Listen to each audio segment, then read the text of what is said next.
Habits and Health, episode 40. Welcome to the Habits and Health podcast, where we believe creating healthy habits should be easy. Brought to you by an educator and coach for anyone who wants to create a healthier life. Here's your host, Tony Wynyard. Welcome to another edition of the podcast where we talk about habits and we talk about health. Today my guest is Dr. Patrick K. Porter Ph.D.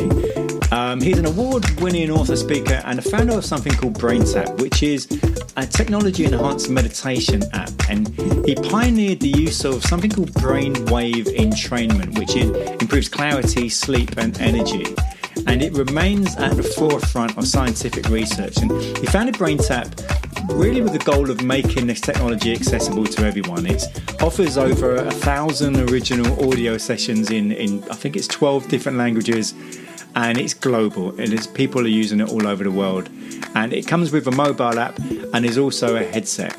He's been featured in the Wall Street Journal, in People magazine, Entrepreneur, ABC, NBC, CBS, and many others. And we're going to find out a lot more about Dr. Porter in today's episode. And if you know anyone who you feel will get some real value from it, please do share the episode with them. Habits and Health, my guest today, Patrick Porter. How are you, Patrick? I'm doing well. Thanks for having me. I'm glad that you're here. And we are in North Carolina today. Yep, I'm near the coast. Beautiful weather here. And are you native from there? No, I'm originally from Battle Creek, Michigan, and by way of San Francisco to here. I've lived in quite a few places. I used to have a franchise company, and before I took over ownership of it, I was the guy that would travel around the country opening up clinics. So it was almost like a military brat. My kids grew up all over the place, but we settled for 12 years in Virginia Beach, Virginia. We liked it. And when I moved to the Bay Area, I like the East Coast so much, we moved back to this area, but down a little bit to a smaller town. Right. And today we're going to explore binaural beats. It's something on this podcast, I've mentioned it a couple of times in previous episodes, but we've never really gone into it as deep as I believe we're going to today, because you have a company for binaural beats, BrainTap, don't you? Yep. Yeah, BrainTap, we've been using actually since the 80s. We've been using binaural beats in our devices. When I was with a company called Light and Sound Research, we used to license the Monroe Institutes, which I think they have a really good program. They just don't have the light portion that I wanted, because we've kind of transformed what we do with sound. Also, we do the same thing with light, using the optic nerve to kind of create the same environment as a binaural beat, but we do it with the visual field. But for anyone listening who's maybe has no idea what we're talking about when we say binaural beats, can you explain what it is? Well, the way that our brain processes auditory information is very different than what we might think when we just look at somebody, because we're actually taking in 25,000 pieces of information every second. And our brain really is more of a filtering system.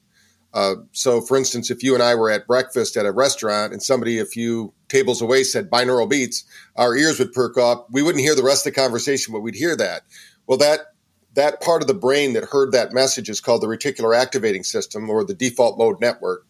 And so when we get stressed out or we're just going through our day-to-day life, we go unconscious at least 25% of the time. So we're letting the unconscious kind of take over what's happening.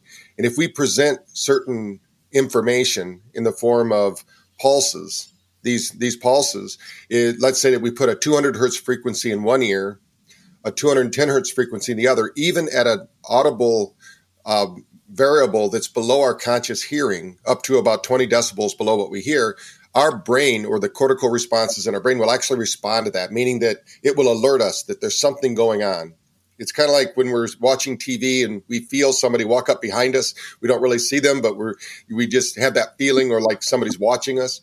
Our brain is always interpreting that. Now, what we might think is that we would hear both 200 and 210 hertz frequency, but our brain hears a phantom sound, which is 10 hertz frequency.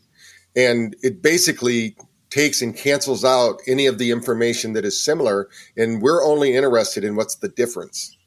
And that's true with almost all of our senses. So with hearing, what we found out was if we can change our state, because everything in the universe is vibrating, teeming with energy and frequency. And so our brain actually matches that frequency. Our brain can match frequencies from 0.05 to up to 100. In fact, they've got some gurus that they've had to even have what they call epsilon up to 400 cycles per second. But most people are running around between 0.05 and maybe 40 hertz frequency, 45 hertz frequency, high gamma. And nature does this normally. So when we're around environments that are peaceful, our brain interprets this information, kind of like they call it forest bathing when you're walking in Japan or things like that. And our brain is processing it, and we get this, we call it binaural. The reason we need to use earphones is we want to isolate all the other sounds out and basically put our full attention on just those frequencies. So when you use a binaural beat in an open room, it doesn't have the same effect. There's another frequency we use called isochronic tones to do that. Our planet, it's kind of just a way that they found out how our brain can synchronize. As we age, unfortunately, our brain has a tendency to dysregulate, especially during times of stress. So you can tell what's going on here in the last couple of years. But it was happening before that. We were under assault with our stress response because of so much information, so much going on. And I mean, there's so many questions going through my head after what you've just said. So I'm going to start with, do you need any sort of special type of headphone or appliance to listen to this? You don't need special earphones. Nowadays, almost every headphone that's produced is of a good quality. Back when we first started in the 80s, we had to buy special headphones because of the response rate, they call it. So if you're nowadays, even some of the really cheaper headphones, you can still get the same response. Now, the better the headphone, the better the response, because you're going to get a crisper, clearer sound, and the brain doesn't have to process or screen out all the information. If there's a lot of interference, it's going to cause irritation and stress. So the cleaner you can be, the better. And there's many, from what I understand, I mean, I'm by no means an expert on this, but from what I understand is this can be used in many different ways to help people. Can you explain maybe some of the ways it might help someone? Well, what they found out was because these binaural beats actually attract different electrical, there's two different ways we measure the body. There's a lot more than that, but the two we're talking about now within the brain, we can measure it through heart rate variability, which is a magnetic measurement, or through EEG, which is electrical. So once we started realizing that when people meditate or relax or pray or calm down, we noticed that the brain goes into a state of alpha and perhaps even theta. Well, then the scientists, even before I got involved with this, they started realizing that they could use this to stimulate the brain into those harmonic states. When you get outside of alpha, your brain starts to dysregulate because we trigger a part of our system, which is the fight or flight response, or what is called the sympathetic nervous system.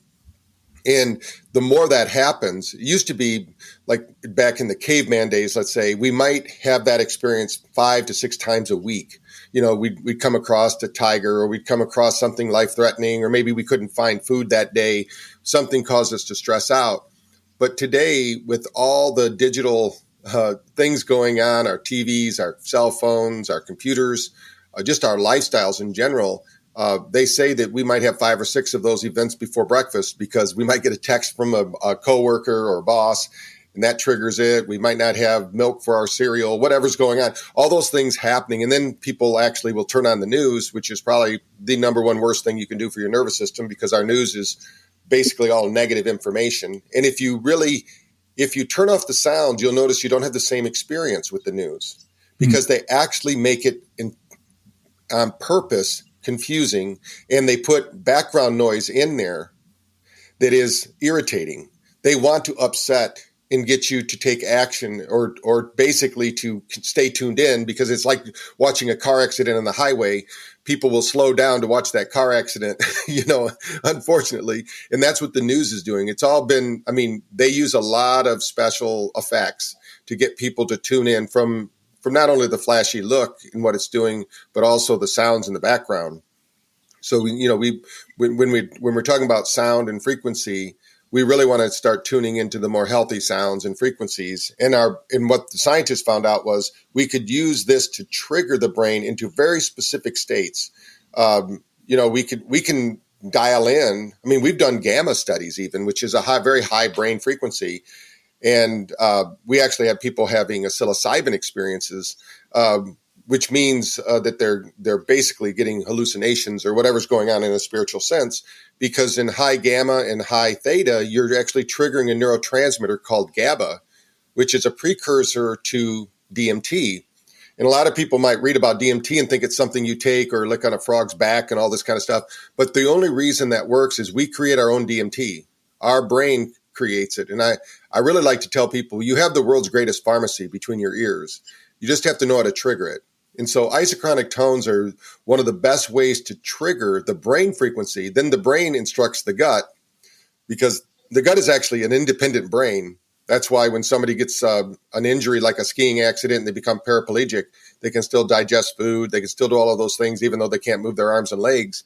It's because the stomach basically has its own brain.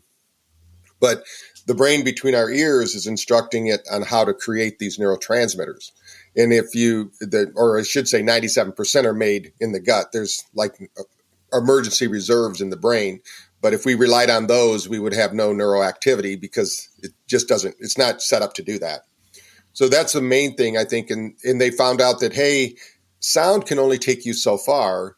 We're immersive creatures, right? That's why virtual reality is becoming so popular today, because really our reality is based on our sensation or our ability to take the input from the world around us and process it through our brain.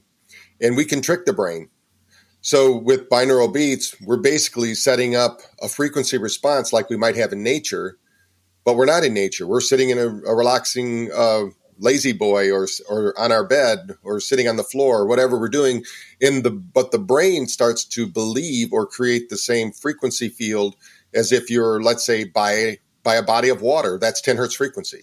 When you sit by a body of water and you relax, your body is actually matching the frequency of that body of water. If you're walking through a forest, it's matching the frequency, around 7.8 hertz frequency or the Schumann frequency, because that's the frequency of a forest. So we have all these different options in mountaintops and things like that. And we know that out in nature, we are healthier than we are when we're inside buildings and around electric smog and things like that are going on. So is it best, so from what I gather from what you say, and also from what I know from, I've dabbled with various binaural beats over the last few years. So you use different types of frequencies depending on what it is you want to achieve. Maybe if you want to learn something, or you want to be in a meditative state, or whatever it may be. Yeah, so if you want to learn something, there's actually a brainwave called SMR, sensory motor rhythm. And as we get better looking, more intelligent with age, that's the one that atrophies. So when you're wondering why grandma and grandpa can't walk straight anymore, they need a cane and they're doing it, it does have a little bit to do with their muscles, but the muscles are controlled by the brain. And so we know now that it's a brainwave called SMR. We've even done studies with balance plates to show that it's not exercise that causes balance, but it's the brain and how the brainstem in our body positions ourselves in space and time. So we can mimic any of those brain states, and then in return, there's a chemical corresponding reaction in the body. That chemical corresponding reaction is what we feel. And that becomes the reality that we're experiencing at that moment. So if we want to feel joy or love or peace, there's actually a frequency that matches that. Now, solfeggio frequencies are probably the most studied.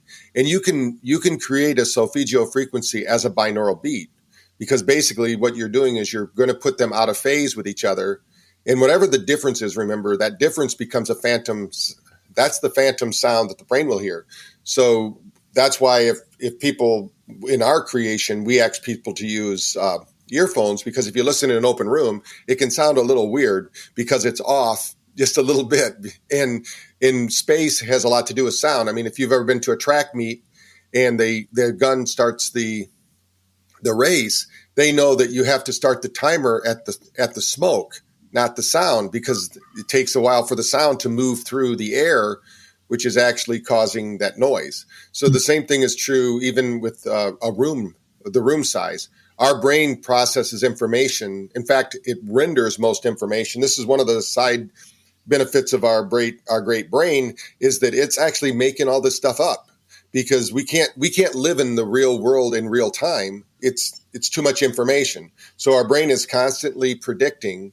It's impossible, in other words, for you not to be a little bit prejudiced, because all of your background, all the books you've read, the people you've communicated with, mom, dad, brothers, teachers, preachers, all of those people have went into building your, let's say, your ability to forecast what's going to be happening. And if you give what'll happen eventually is once you learn to use these binaural beats, the brain will learn the sequence. And it's a trainer. It trains the brain. So now when you get out of sync, you now have a sensation or a feeling that tells you, hey, I can get back into sync and retrain the brain to get back into that balanced state. So when you say it trains the brain, so say we've got two people, so someone starts to learn it now. They've never used binaural beats before. They sit down today and they start using it for the first time. And then in, say, 5 years' time, and they've been doing this on a regular basis, what's going to be the difference, maybe, between those two studies? Well, I'll tell you about a study we just did that's now being moved to Brazil. A Brazilian college is doing a 150-student process after our pilot study. We took a piece of music, which is very beautiful, relaxing music, and we did this study. It's a 45-minute intake in the research, and we took people that never meditated. And what we did was we hooked them up to EEG, we hooked them up to heart rate variability, and we did a baseline for 5 minutes. We then played a piece of music, and as expected, their body downregulated, they relaxed, they got into a more alpha state. At the end of that piece of music, their brain literally went right back to the stress state it was before. So during the music playing, yeah, it worked really well. They call this the Mozart effect. It happens all the time. It's a 10 cycle music, and that's the best. Alpha state is one of the best states to learn in. Now, we took that same piece of music after a 5-minute washout. So they're just sitting there breathing, whatever they're doing. And then we played that same piece of music, but we put our neural algorithm in the background. During that session, they again went into that deep state of alpha, just like was designed to do. But at the end of that session, it took almost 72 hours for the brain to go back to what would be called its normal stress state. Now, we measured it that day, we measured it the next day, we measured it the third day, and then it finally went back. So you're talking about, that's why we call it brain fitness. It's a way to educate. In science right now, there's a term called neuroplasticity. And neuroplasticity represents the energy in our brain to create neurons and their pathways. So the more energy, the more pathways, the better the brain. So we can actually correlate that to dementia or Alzheimer's and things of that nature as the brain's shutting down. Almost like, basically it doesn't have enough energy or ATP in the brain to formulate the energy to produce the neuroactivity. So what we know is when you're using binaural beats and things of that nature, you're literally exercising the brain and its ability to create energy. And to put it into perspective for the listeners, almost everybody I've ever talked to had this experience. They were asked to go to a party. They really didn't want to go there. But when they got there, they met their friends, they're talking, they start playing music that they enjoy, they start tapping their toes, bopping around. Pretty soon they're smiling and dancing, and their friend goes, hey, I didn't think you wanted to be at the party. And they said, oh, I don't know. That's because our bodies are designed to bring in light, sound, and vibration and convert it to energy. Everyone thinks we get energy from food. That's almost like the last source. We get most of our energy from light and sound and vibration, because just like a plant, the plant gets their energy from the sun.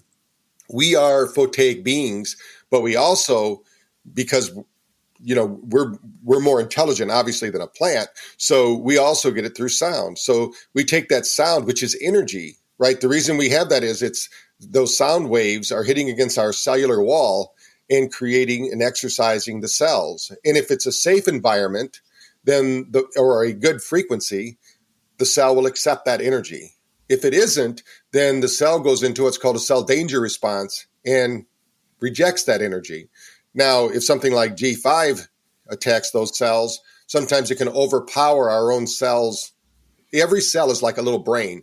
And that's why we have to be very careful or get back to balance or ground ourselves to get rid of that extra energy, because we're even with where we're talking right now, we're standing in front of computers, right? We're absorbing that energy. Now, if we're properly grounded, like I am, I'm standing on a grounding mat.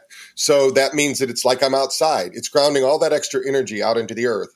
Our body is very good. It's just like taking too many good vitamins. The body's just going to eliminate them. The same thing's true with light, sound, and vibration. It's not going to overproduce the energy. It's only going to produce the energy that we need, and it's going to pass on the energy to the other cells that it doesn't need.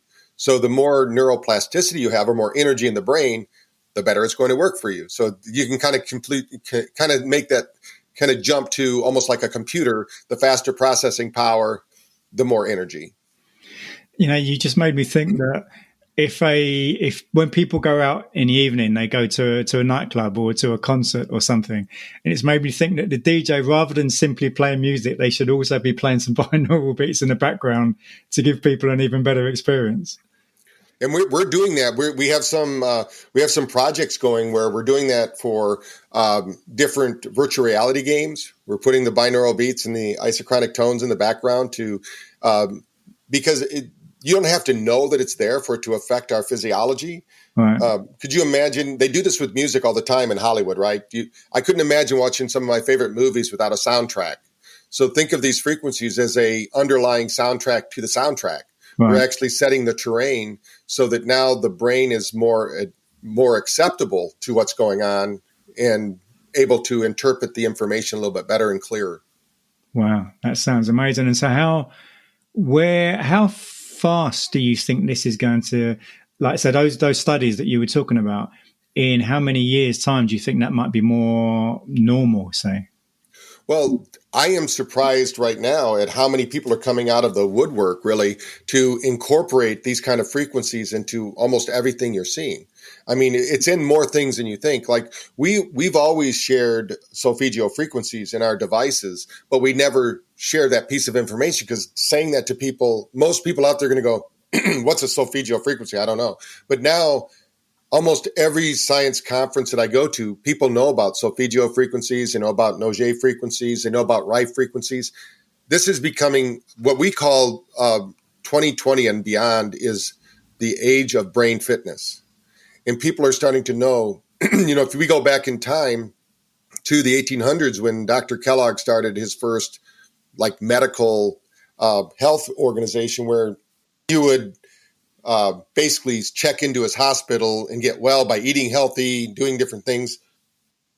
Almost everybody knows you need that. In the 70s, when I was in school, we didn't have a workout room.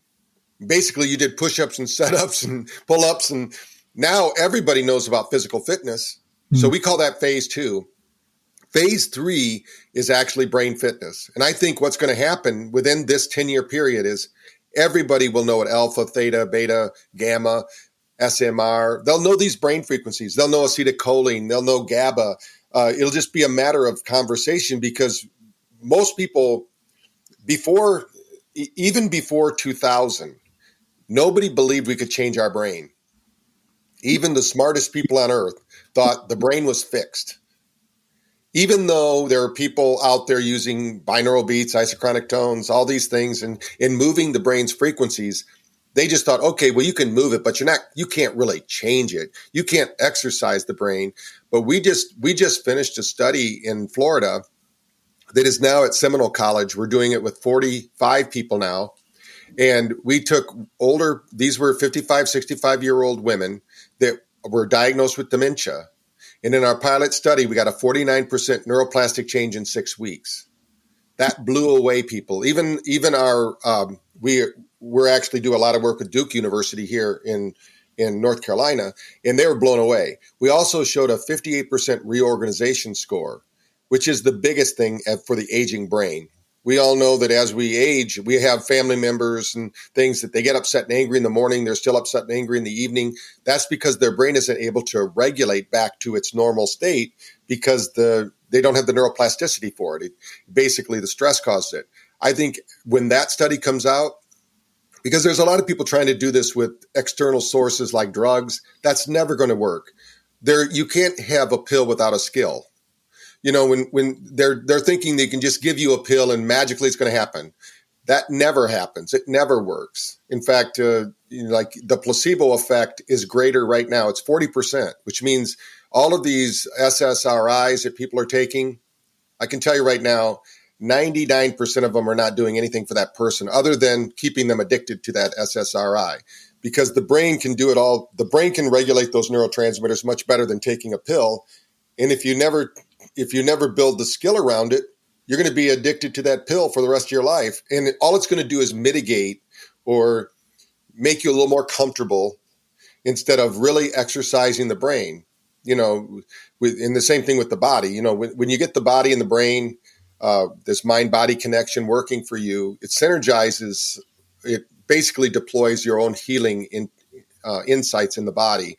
Our body is designed to self-heal, self-repair, but we have to get rid of all this interference, the fear, the stress, the bad foods, bad environment, all of those things, a lot more than we have time to go into here. But, I think that people are going to, in schools right now, we have a school in India. It's called the Creative School. Every classroom has a BrainTap. They play the isochronic tones in the background in the binaural beats all day long in their schools, but they have to change it. The thing that most people don't understand is the brain doesn't want to hear the same frequency for more than 3 to 5 seconds. If it does, it kind of treats it like wallpaper. It goes, I've heard that. That's not a danger anymore, because the brain is always, even though we don't have to worry about saber-toothed tigers anymore, our nervous system really hasn't changed since being, waking up in caves and walking outside and, being part of the food chain. So we have to adopt it. Our thinking has changed, but our physiology hasn't changed. So we still have that limbic response that the amygdala that is basically being hijacked by fear, stress, and frustration.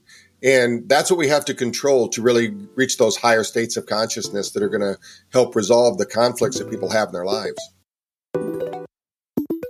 We hope you're enjoying this episode of the Habits and Health podcast, where we believe creating healthy habits should be easy. If you are looking for deep support to create the health and life you want, we invite you to consider one-on-one coaching sessions with Tony. Coaching sessions give you personalised guidance to fit your unique goals and life situation. Only a limited number of spots are available, but you can easily get started by booking a free introductory call at tonywynyard.com. Now back to the show. How much difference does it make to the duration you use this each day? So if one person's using it for, say, 10 minutes and someone else is using it for an hour and a half, how much difference would it make? I think that some people could do it in that 10 minutes might be enough to keep their brain regulated for a 24-hour period. But everyone's nervous system is going to try to change every 72 hours, which means every minute, whatever happened 72 hours ago, your body continuously adjusts. So what you want to do is different activities like breathing exercises. We just had 2 published studies where we used Kriya breathing and binaural beats and isochronic tones to trigger the alpha frequencies in the frontal lobe. And this is really important for dementia. And the 2 studies were published by PubMed here. So we showed that you can do it through breathing and this brain training and really effective, because your nostrils actually control which hemisphere is being triggered. And the yogis knew this. So how did they know this 5,000 years ago? And it's written about in the Vedas. So what we're finding is that what we think is new science is actually an ancient tradition. All of these things that we're talking about were done before by usually the shaman of the tribe or the medicine man, or someone was controlling these frequencies, because it would happen. They've done some people do musical bowls. A lot of people know about those. Well, you can use those to create binaural beats, because when you take 2 bowls of different sizes, the brain actually hears the difference between those 2 bowls, not either bowl. So it's using the same principles. That's how a symphony works.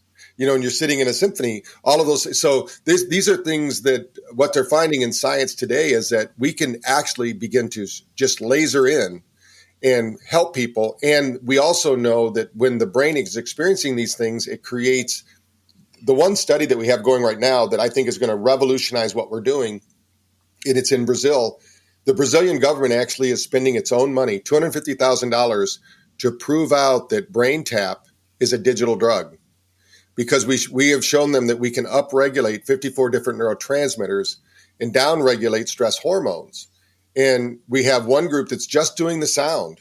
And we're finding that in one group, of course, using the full light and sound system. But what we're finding is if they're willing to commit to the sound, and they're doing, usually it's about twice as much. So let's say somebody's with our full headset can do it once a day, where if you're using sound alone, you do it twice a day.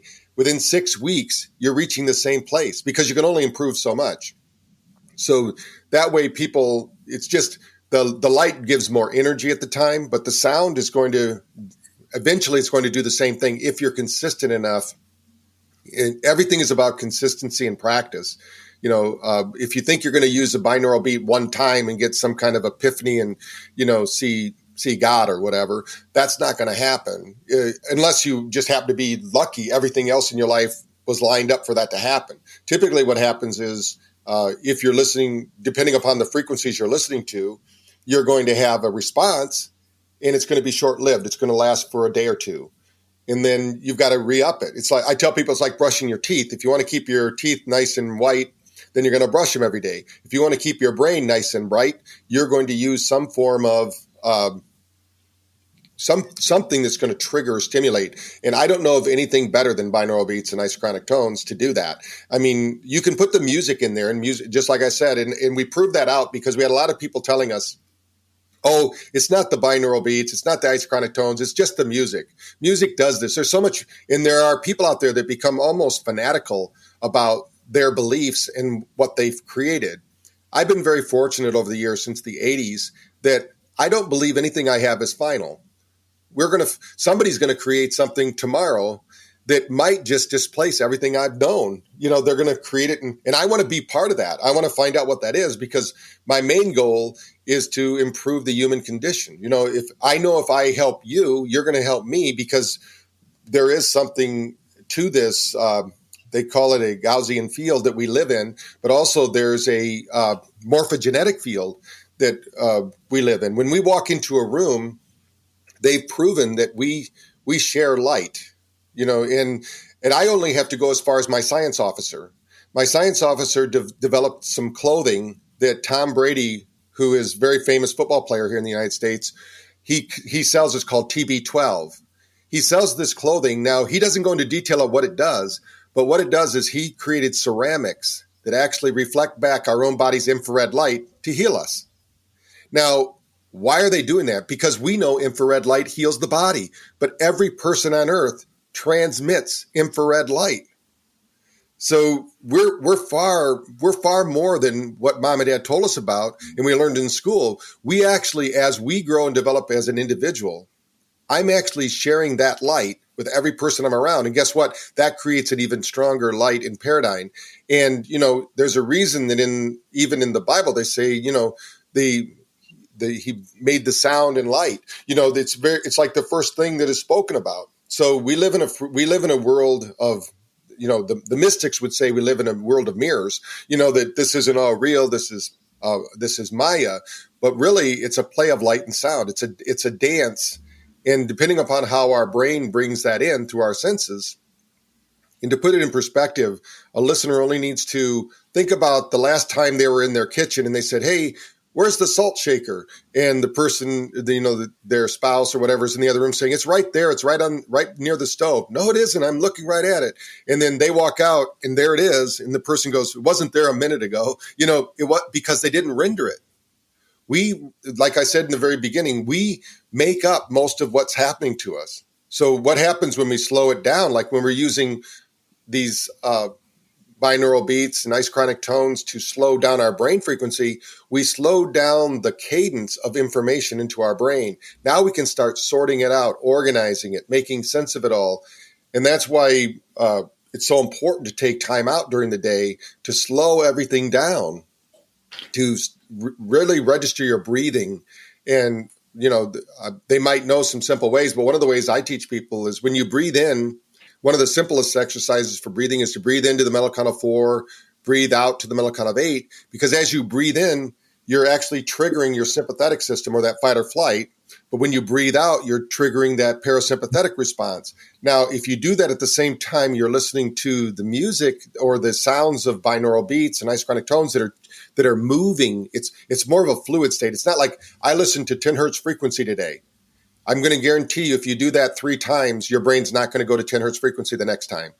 It's going to think it, but if you had that 10 hertz frequency in every 3 to 5 seconds, it's changing just a little bit and moves between, let's say, 10 and 12 hertz and then 12 hertz and 8 hertz and keeps moving back and forth. The brain will always move to that middle line, that 10 hertz, but it's always exercising. It's always moving because it's guessing. What are they doing? How's it? The brain is very intelligent. And so that's the key. And I think that we're going to see that more and more. Just like people like yourself sharing this online, people are going to learn about it. And last year, I did probably, I think it was last week, kind of was 230 interviews. So, and some of them were for mainstream media, some were for podcasts, some were for our own webinars. But I think the more people like yourself and myself get out there and share that there's more to healing than taking a pill. Mm-hmm. So we're obsessed in our world that we think that the medical community with cutting and tearing and burning our bodies is somehow going to heal us. The healing comes from within. There's only one source of healing. Even allopathy, most people don't understand this. When you take a pill, that pill does absolutely nothing. I don't care what the pill is you put in your body. It's your body's reaction to that pill. So if you have a good reaction, then they go, oh, this pill works for you. If it doesn't, they go, well, let's try this one, and then see how your body reacts. One thing about our own neurophysiology, our body never rejects it. So if we start meditating and we start building up acetylcholine in our system, which is one of the feel-good neurotransmitters, and remember, there's 54 of them, so I'm only mentioning a few of them. But if we don't have those, we can't process data. So and you can take supplements, you can take supplements for this, but let's say that you have one beautiful event with someone you really love and care for. You went out to dinner, you had a great night. When you're laying there in bed sleeping, you had about $60,000 worth of neurotransmitters produced during that event. Right. You couldn't buy that much. So our body knows what to do, and it has infinite resources. Nobody knows the limit or the capacity of our brain and body.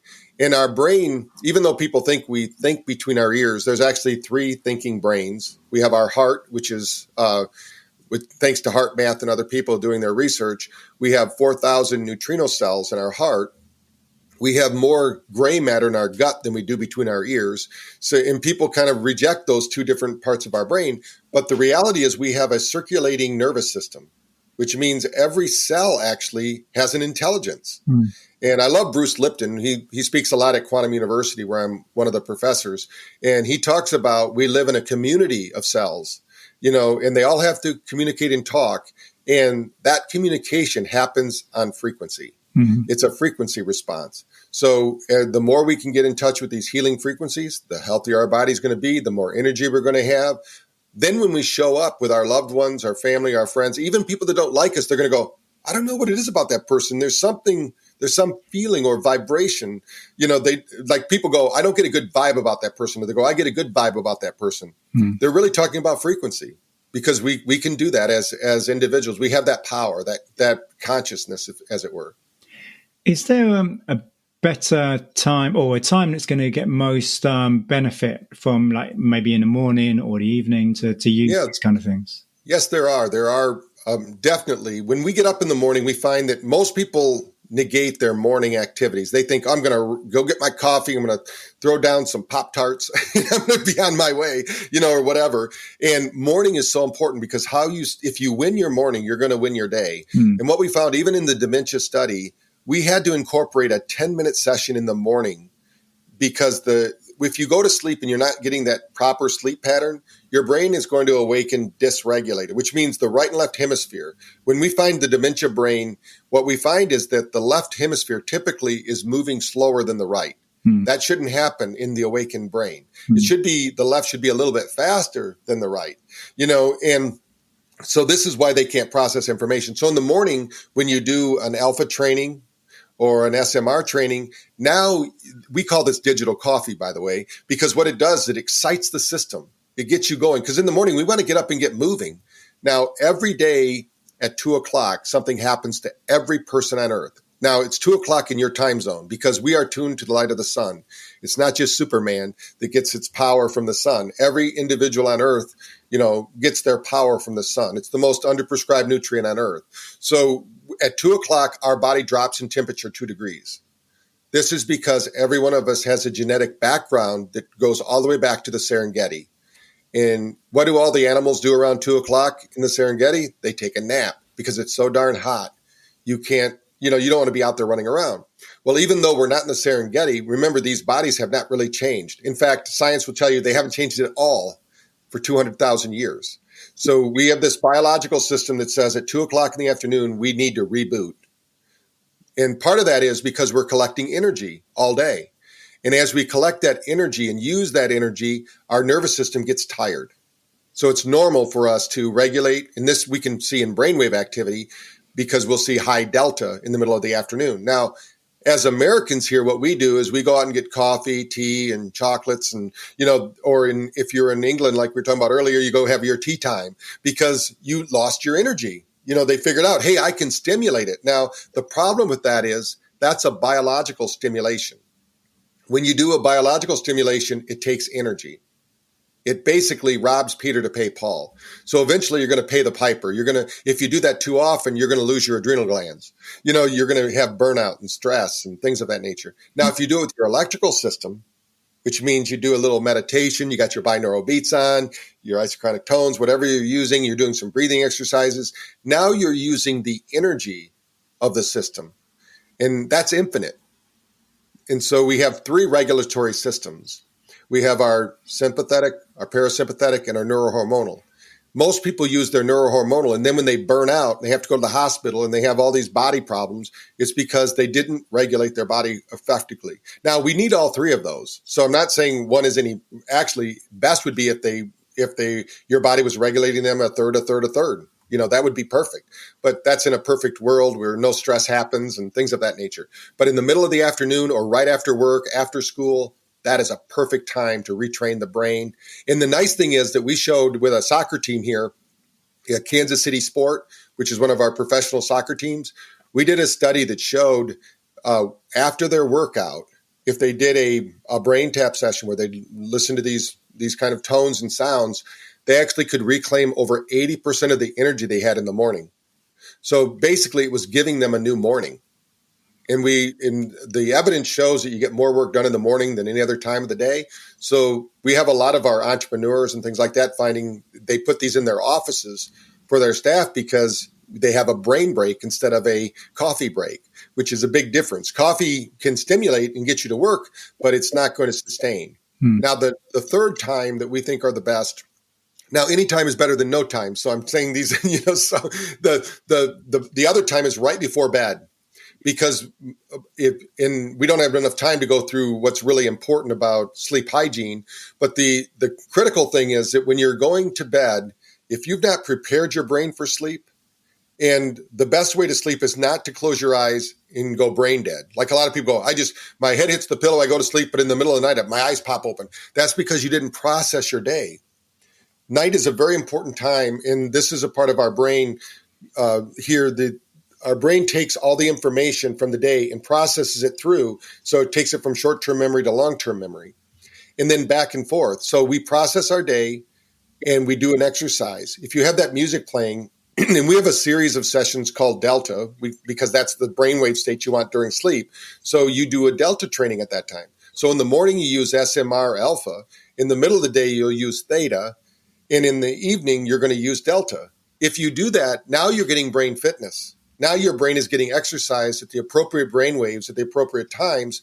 And the nice thing is that the brain learns that it can start, if you miss a day or something happens, your brain's going to remember that if you did it consistently, and it's going to do it for you because that's the way the brain works. I mean, there's a lot of studies out there. Ivan Pavlov obviously proved it with his ringing the bell and the dog salivating. So we know that it works. So when you start a habit like that, what will happen eventually is you'll want to do those things because you'll find out that your thinking is sharper, you have better control of your emotions. You're able to get more done in less time and energy. So you mentioned about the different frequencies, the delta, the theta, and so on. So if someone is maybe studying or someone else is working, are there suggested frequencies that work better in the background for maybe at those times? Yeah, the SMR and alpha are best for when you're doing an activity. Now, if you're working out, you might want to use the gamma training even. We have training in gamma because you want to have energy at that point. Right. And although gamma has also been associated with higher states of consciousness, like in the studies with the Buddhist monks and that, those are the brainwave states they have. But what we find is that those are exciting kind of brainwaves that you'd use during the day. But we have a lot of the children that we work with during the afternoon. They don't really feel like resting. They have a lot of energy. So we just have them listen to the binaural beats and do their studies.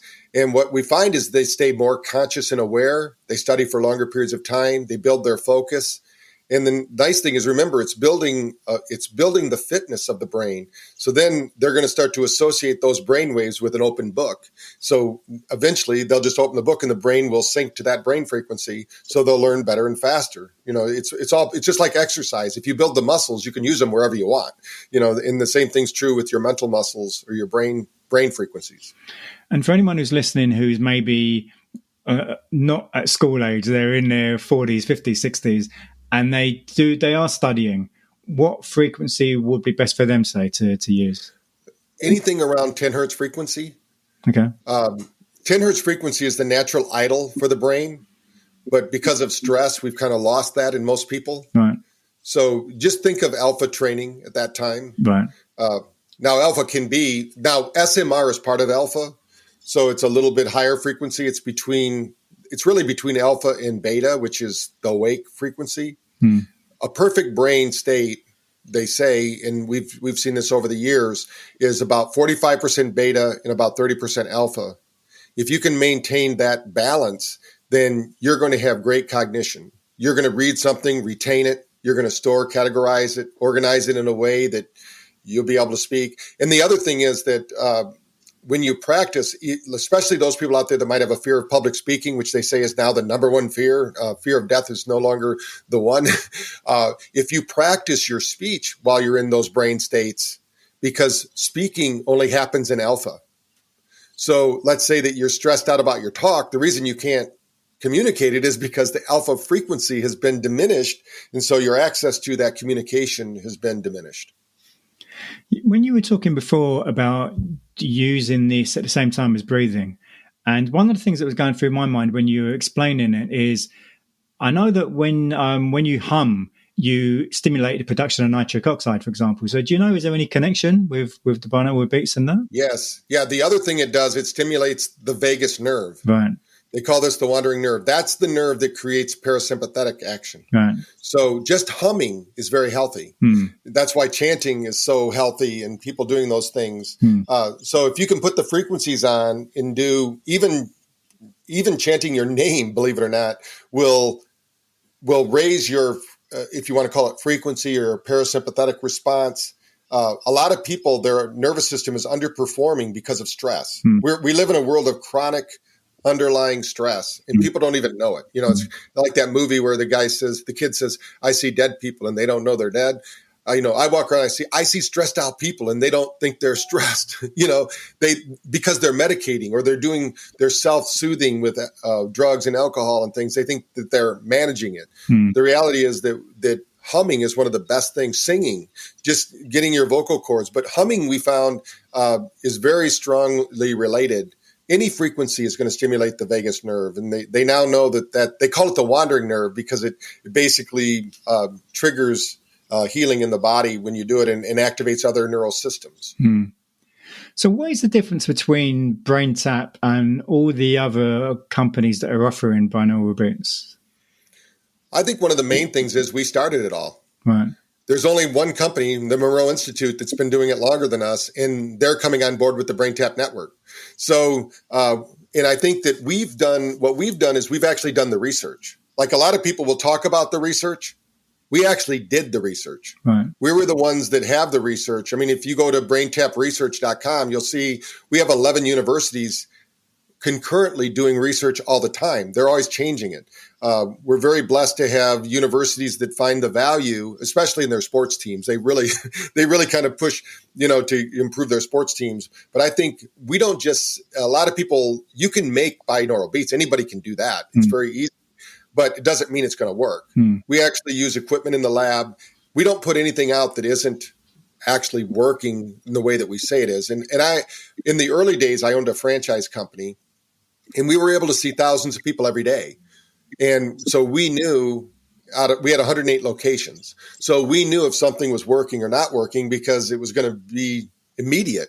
I mean, when you're one guy sitting in a lab somewhere experimenting with 5 people, some of our studies were thousands of people. So we have one study that was published by NIH in 2020 where we took 100 people and we showed that we could downregulate their sympathetic response by 39.8%.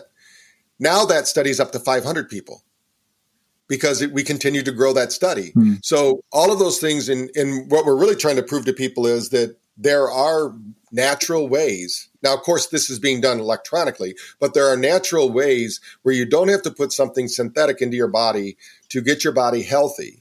And I think light, sound, and vibration is the medicine of the future because it was the medicine of the past. The ancient traditions were using it. We're fortunate nowadays that we can take anything done in ancient traditions and we can pretty much make it into a medical device that can get that response whenever you want. You don't have to worry about the tribal leaders or the medicine man to do it. You can basically, these little devices we have make our world magic if we want to use it that way. They can also be very negative, right? So it's kind of like a gun. We can use it to protect ourselves and our family, or we can turn it on ourselves and create damage. So I don't think anybody doing with the right intention is probably going to be great. There's a lot of people out there doing some really great work. We're not the only people. We just make it easy. That's the only thing. Your website mentions about the headset. So, and during the course of this interview, you've talked a few times about the light as well. So does the headset that you offer, does that do light as well as sound, or what is this headset? Right. Well, we've done the same thing you do with sound, we've done with light. Now, we transmit a Auger frequency of light into the ears using red 633 nanometer light and 470 nanometer light to affect a change at the nervous system level. But the lights in the eyes are actually brain frequencies. So we take it between 18 hertz frequency all the way down to 3 hertz frequency, depending upon what we're trying to accomplish, and all the way up to 65 hertz frequency in the gamma trainings. And so just like the ear, just like what happens in the ears, we've offset light frequency in the eyes. Wow. So it's not ever the same pulsing light in both eyes. It's just off a little bit. And that just being off a little bit, our brain processes that, even though we don't consciously see it. Because like I was talking about our ears having 25,000 pieces of information, our eyes process about 2,000. Right. But we only act on about 40% of that or 40 pieces of that information. Right. So all the rest of the information is still being processed, but it's being neglected or it's being put aside. What we're going to do is the brain is always looking for unique stimulus, and this activates that reticular activating system. So one way we can create a holographic environment, which means inside the brain they create this virtual kind of reality, is by using light, sound, and vibration to set up the terrain. And now if we present them with the right information, most of our sessions have some kind of guided imagery, but we have over 600 that are just frequency based. So you can do your own meditations, your own relaxations during that time. Well, we are coming towards the end, Patrick. Is there, a question I ask everyone is there a book that has really resonated with you in your life? Yeah, when my dad, who was a Silva instructor, and we used sound, they call it the Silva sound. It's a very bizarre sound. If anyone out there has ever done the Silva, you wouldn't think it would move your brain frequencies, but it does.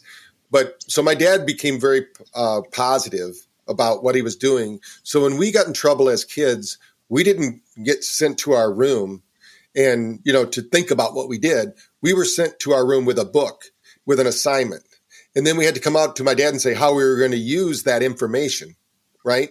And the book that he usually chose for me, because I was a very negative kid at first, it was As a Man Thinketh by James Allen. And I still carry that book with me everywhere. There's a small version of it in my backpack, because every once in a while I just need to be reminded that what you're thinking about, you're bringing about. Right. And when they talked about the heart back then, they talk about it. They're really talking about the brain. Everybody thought the brain or the heart was up here because they were talking about the brain, but there really is that connection between the heart and the brain. And that book just changed my life. And I started to realize that, hey, my thinking does affect my mood, my interaction with other people. And it's a powerful, easy book. So if somebody's out there that's never read any of these kind of books that talk about consciousness and awakening, although this one's kind of based on the Bible, we were brought up Catholic. So we had a lot of, you came to my house when I was a kid, you'd even have holy water at the door. We were very Catholic, not quite that way. You come to my house now, you're not going to see that, but that's the way it was back in the 60s and 70s. Right. How can people find out more about you and about BrainTap? Well, if they go to online, if they do at Dr. Patrick Porter, at Dr. Patrick Porter, they're going to see all my things. I have a website that same way, but they can also go for 99 cents. They can go download one of my books at braintap.pro. So it's braintap.pro, and they'll also get 15 days free on the app. And I'm not sure if you have an app, if you have a link you can share with them as well. Yeah. That one costs 99 cents. You might have a free app that they can use. Okay. And just before we finish, Patrick, is there a quotation you particularly like? Yeah, my favorite quote is, "You are far greater than you've been led to believe, and far more capable than you've been led to believe." And I think that what happened to me was I was a very negative kid that didn't realize my full potential. And of course, it took a while to magnify and come to fruition in my life. But I think if people start to understand and start breaking down those boundaries, it's going to be huge. So don't believe. In fact, you don't have the right to let other people tell you what to believe or how to believe. Just know that nobody knows who you are, your capabilities, your capacity. Patrick, it's been an absolute pleasure. So thank you very much. Well, thanks for having me. And I hope I want to thank you for helping me. My big mission is to better 1 billion brains. And the more we get the word out there and I do believe every brain can change and improve in a very positive way. And there's no better way that I know of than binaural beats and isochronic tones. So, and if they can't afford, we do have a free model too, by the way. So if people go there and do it, they can practice without it costing them anything. Well, I implore people who maybe don't know anything about binaural beats, give it a go, because it's a powerful tool. Next week, episode 41 is with Sandra Scheinbaum. Sandra trains people to become functional medicine health coaches because she believes that growing the health coaching profession will be the solution to combating chronic disease, offering affordable access to functional and lifestyle medicine, and reducing healthcare costs. She's a founder and CEO of the Functional Medicine Coaching Academy, which is a collaboration with the Institute for Functional Medicine. She's a leader in the field of health coaching education, an educator and licensed clinical psychologist for over 35 years. And she was a pioneer in blending functional medicine principles with positive psychology and cognitive behavior therapy and mind-body medicine. And she's the author of Functional Medicine Coaching, Stop Panic Attacks in 10 Easy Steps, and How to Give Clients the Skills to Stop Panic Attacks. So that's next week's episode 41 with Sandra Scheinbaum. If you know anyone who would really appreciate some of the wisdom that Patrick shared in today's episode, please do share the episode with them. If maybe anyone who's curious to know more about binaural beats, they might find it really useful. Hope you enjoyed this week's show, and see you next week. Thanks for tuning in to the Habits and Health Podcast, where we believe creating healthy habits should be easy. If you enjoyed this episode, please subscribe and leave us a review on your favorite podcast app. Sign up for email updates and learn about coaching and workshop opportunities at tonywinyard.com. See you next time on the Habits and Health Podcast.